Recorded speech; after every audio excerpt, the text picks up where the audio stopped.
Let's speak to Valli, former singer and music critic. Hello, and thank you for speaking to France 24. Music, film, fashion, even her romantic relationships. When you think of Jane Birkin, what comes to mind? I think a real person. I mean, she was an icon. She was a muse. She was engaged for important subjects, for important causes, and she is just the darling of the French society, and I think also the world over, but especially in France. She was just a beautiful person, complex, but talented and creative, and I'm really sad, I have to tell you the truth. Yeah, and when she shot to fame, though, I believe she was only 21 at the time. What made the French fall in love with her at the time?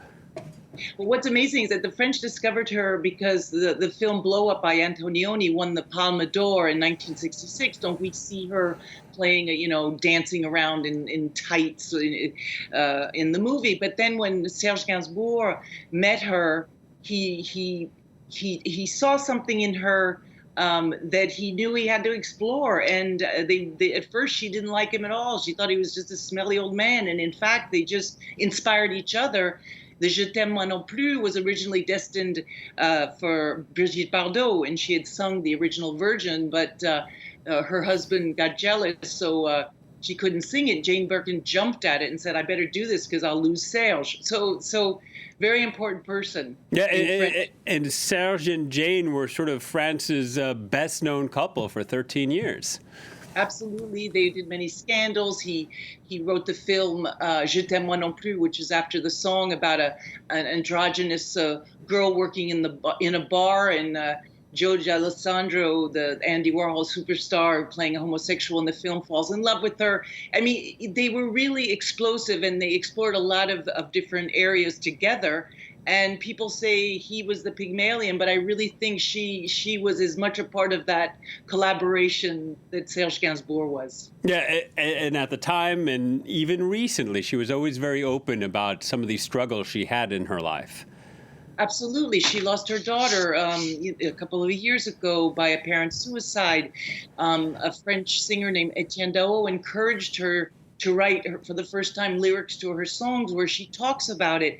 And she also was in a documentary by her daughter, Charlotte Gainsbourg, called Jane by Charlotte, where she's a very sort of modest, timid person. She wasn't someone, even though we saw her naked, we saw her do so many things.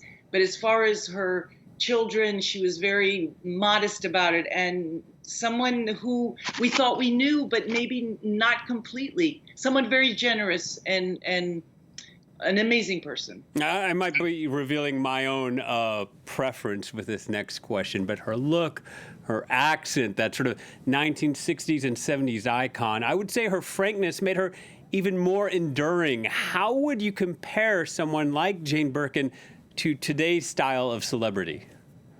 Well, the thing is, she came after what the French called the French yéyé, which were a bunch of pop stars that were singing, dancing around, doing cover songs of American hits. And there she comes. She's skinny. She's got a little basket. She's wearing mini dresses, and she was just a fresh face that we need sometimes. Like for the moment, we've got the Kardashians, we've got all these stars that are all redone and full of Botox or whatever, and a fresh face. I'm trying to think who is a fresh face today, the way Jane Birkin came on the scene at the time. I can't even think of anybody at the moment.